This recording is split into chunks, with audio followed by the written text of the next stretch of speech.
And did you expect this kind of headline on the front page of the Daily Nation? SHA isn't working. MPs now speak up. Finally.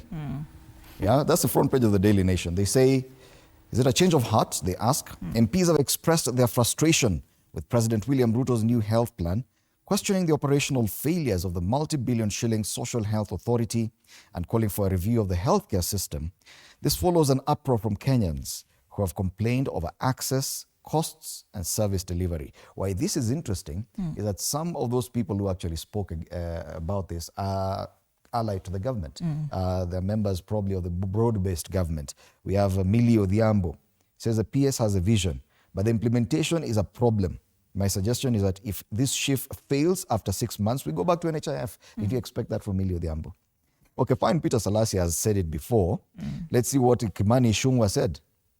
The leader of majority said, the presentation by Mr. Abdi, who's a PS, shows that either those implementing shift lack the capacity or are not qualified to run the scheme. Yeah. That's exactly what we've been saying. Yeah? And now finally the leader of majority in parliament says it. Others there quoted Faith Gitau, Anthony Kibagendi, Dr. Eva Obara and Peter Salasya there.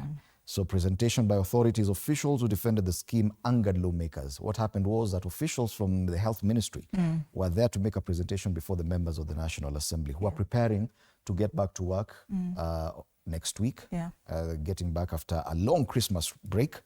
So different people were making presentations, among them the health ministry officials. Walipomaliza wakaambiwa hapo. Haiwezi. And you know, kumekuwa na a lot of changes for this SHA board. So if Kimani Ichung'wah is saying Mr. Abdi is actually convinced, then are we looking at another reshuffle or another compulsory leave? Well, may I believe is if you cannot work, then you shouldn't be there. Yes. You asked if I expected this from Millie Odhiambo. Actually, I did. I'm not surprised. Yeah. Her saying we'll go back to NHIF? Yes. Okay. I didn't. She's a very strong defender of the broad-based government. Yeah. Anyway, at least that story is on pages 4 and 5 of this paper. We'll be discussing this with my panelists later. How DRC crisis could hurt Raila's bid for AUC top job. Now, this is the angle that many people are trying to avoid. The elections for the AUC are coming up mid-February, a day after Valentine's Day. It's only 2 weeks from now. Now, this crisis is heating up. It's boiling. Alafu watu wameanza kuambiana mimi usintishe. And what happens with that is that, mimi hata ile kitu nilikuwa nimesema nitakupea sikupei. Yeah. And that could just happen. So they say President William Ruto faces a delicate task as chairperson of the East African community in the Congo peace talks, with experts warning his decisions could affect Mr. Raila Odinga's bid to chair the AUC Commission. With the February 15 AUC elections fast approaching, the current crisis is an acid test for President Ruto, who is racing against time to ensure harmony in the region. This story is on page 10 of the Daily Nation. That's the angle, at least Kenya now has moved on to, in as far as the Congo crisis is concerned. Two other quick highlights. Pale juu anasema tragic end for two Mlolongo families as police chiefs Kanja and Amin appear in court of abductions. These two gentlemen were actually summoned, the police bosses, Douglas Kanja and the DCI boss Amin. And they had been ordered to produce the 3 people who were abducted from Mlolongo by the courts. Now, the same day they were appearing in court and they presented themselves physically, then 2 bodies of the 3 were discovered. Very unfortunate there. Professor Bethel Ogot, Kenya's ultimate historian, takes his final bow. Bethel Ogot, probably a lot of millennials will remember, he was a very common figure on TV back then. Very great researcher. Yes. Obado and co-accused have a case to answer over Sharon Otieno killing. That story is on page 2. This ongoing murder case that has taken years. Finally, the court says Obado has a case to answer. And lobby alleges plot to harm Kome and Supreme Court judges. The story is on page 6. Yes, shame of 283 bills stuck in House committees and a very dramatic photo of the Nyeri Town MP, Duncan Mathenge, leading MPs in calling for the dismissal of a case against Grace Njoki, a woman who disrupted the Health CS press briefing in protest against frustrations with SHIF. Yana MPs walikuwa wamekasirika sana. Yeah. Right. So that's the Daily Nation this Friday. All right, Business Daily, tunaenda direct to business. All right. Tycoon Munga fails to block auction of his Britam shares. And billionaire businessman Peter Munge has failed to block the auction of his 75 million shares in insurer Britam of 433.76 million Kenyan shillings defaulted bank loan that has guaranteed one of his companies. Now, High Court Judge Alfred Mabea said that the businessman had no reason to block ABC Bank from attaching his share valued at 604 million as a guarantor because the loan advanced to Equatorial Nut Processors remains unsettled. Yeah. Kenya Power declares first interim dividend in 9 years. Now, Kenya Power has declared the first interim dividend in 9 years, a further boost to shareholders after the firm's half-year profit jumped 31 times to 9.97 billion Kenyan shillings. We have one of the renowned shareholders there, individual shareholders, is the MP for Kiharu. And I think on one of the papers last week, they were talking about how his shares have risen to over 200 million bob worth in Kenya Power. Yeah. It is good times. We have a photo there of Catherine Musakali, and they say in the high echelons of corporate culture characterized by ostentatious symbols, Catherine Musakali's handbag offers an interesting physical allegro of life. The handbag, a modest bejeweled lump of unobtrusive leather, says so little, it says so much. It says so little, yet it says so much. That story is on page 19. It's a special feature for this particular newspaper. And CBK is seen making steeper rate cards to unlock credit. We've talked about this throughout the week. Sassini blames China buyers for disrupting macadamia supplies. KNH suspends 11 employees over cybercrime theft. Now, Kenyatta National Referral Hospital lost 47 million shillings through cybercrime in the financial year that ended June 2024, triggering the suspension of 11 employees. Okay. Kenyans purchased 37.4 million smartphones. There was a time a report was released and they say, kwenu, watu hawana simu. Nakuru, where we share phones. Yeah. Yet there are 37.4 million smartphones in Kenya. Yeah. On the top step, public land should not be gifted to private developers in the hope of getting a few crumbs of affordable housing. Interesting. That's a quote there. And there's always a debate on public lands.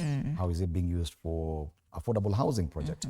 Machozi ya mamba ndio habari kuu kwenye ukurasa wa mbele wa Taifa Leo. Anasema wabunge waliopuuza kilio cha raia kuhusu ufaafu wa SHA sasa wapiga bautani. Mmoja wao hapa,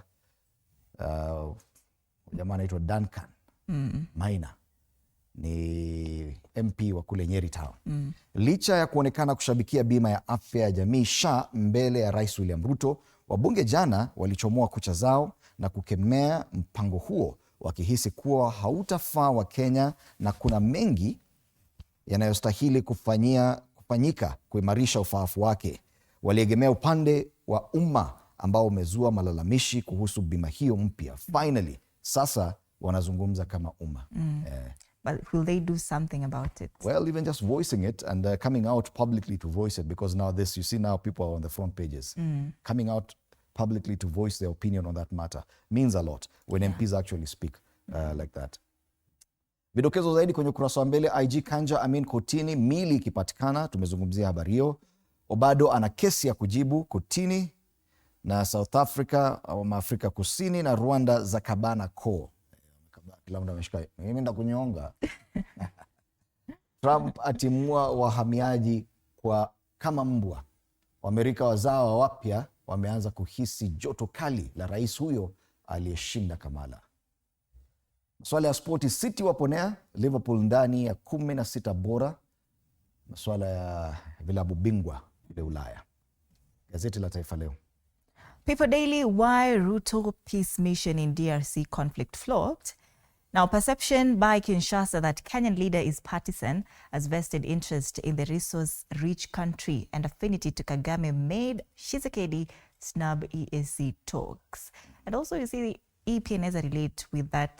There's a paper that has said it could also... The Daily Nation, yes. The Daily Nation, it could be a crisis and it could hurt Raila's bid for AUC job. Because now if they're claiming is partisan, akienda pande ya Kigali, Rwanda, akienda pande ya Congo. Like, are we guaranteed that Tshisekedi will vote for the Kenyan candidate come election day? That is a serious vote. Yeah. Even Rwanda. Question mark. Kulikuwa na blanks mbili pale for that virtual meeting. At least Kagame attended. Yeah. Yes. All right, tributes pour in for historian Bethel Ogot. We've talked about it. Ogot was a researcher of Kenyan history, a great one at that. And bodies of missing Mlolongo men found. 2 have been found, 2 still missing. While lawyers are vowed to boycott judiciary forum, that story is on page 6 of the People Daily. And that's the People Daily today. Right. On the Standard, abducted and killed is a big headline there on the front page, and they said murder most foul. On one hand, you have the Inspector General of Police, Douglas Kanja, and his the DCI Director, Mohamed Amin at Milimani Court in Nairobi yesterday. They denied any knowledge of the whereabouts of 4 young men said to have been abducted. Now that is on one side. Then they juxtapose it with this. For 6 weeks, parents, friends, and colleagues of 4 young men have prayed, sued, and demonstrated that they be released by whoever has been holding them. 2 have been released, but as bodies in a morgue. Police have denied ever holding them, raising more questions than answers. And as the search for the other 2 men continues, 2 families will be left to bury their kin who died before their time. Stories on page 4. It's a very sad state of affairs. Just as Mutumwa, Martin, Kamwao, their bodies were discovered yesterday at the city mortuary. Meanwhile, Kalani Mwema and Stevie Kavingo are still missing. That's a big story on the front page of the Standard. Other quick highlights: Obado in the soup of a girl's murder. We've seen that. Trump's orders cut deeper than imagined. People are still reeling from some of the orders Donald Trump has given. Yeah. Nabado, Paleju, hospital to pay parents for fatal dose on baby. Yes, a hospital has to pay 1.5 million shillings to a family. They gave a dose to a baby who unfortunately died. Farmers a bit of a fertilizer. Bank okayed to auction 1.2 billion shilling land. And finally, in sports, Real ready for any opponent in Europe. And that's the back page of the Standard. Real Madrid say, we do not fear no one. Jana kulikuwa na the other small league ya Europe, inaitwa Europa League. Where it's usually played on Thursday when people don't watch football. Yeah. So kuna watu kama Manchester United wako huko. Na wanda hutawasikia hata saa hii asubuhi wamenyamaza. On the front page of the Star. Why is IEBC panel unable to work? Now, public conscious about its timelines and delayed planning for the next general election. And that story is on page 4 and 5 of this newspaper. The selection panel for recruitment of commissioners of the Independent Electoral and Boundaries Commission is yet to convene its first meeting, nearly a week after President William Ruto appointed its members. And no explanation has been given for the team's inability to hit the ground running, despite public anxiety about its timelines and already delayed planning for the next election. Currently, the IEBC lacks commissioners, a gap that hampers its ability to conduct by-elections, delimit boundaries, and manage significant procurements. Right. We see a photo there of frustrated Matatu crew as he kicks up a fuss over hawker menace. And they say Matatu operators play football on Tomboya Street during a strike to protest hawkers occupying their parking space in the Nairobi CBD on Thursday. Now, police officers keep vigil along Moi Avenue to clear many buses and 14-seater Matatus that had been used to block major roads in the city center. Now, this has been a problem for a very long time in the CBD. Wezi hata pita, wacha magari, wewe mwenyewe uwezi pita. And Governor Sakaja has been trying to fix that issue. Yeah. I think it's also boiling over. Other businessmen feeling the pinch as well. Yeah. Obado put on his defense in Sharon Otieno murder trial. We've touched on that. And obituary, Ogot, towering crusader of African history, dies aged 95. He died yesterday at a Kisumu hospital. And on the top strip of this newspaper, we see Police IG Douglas Kanja and DCI boss Mohamed Amin while in court yesterday.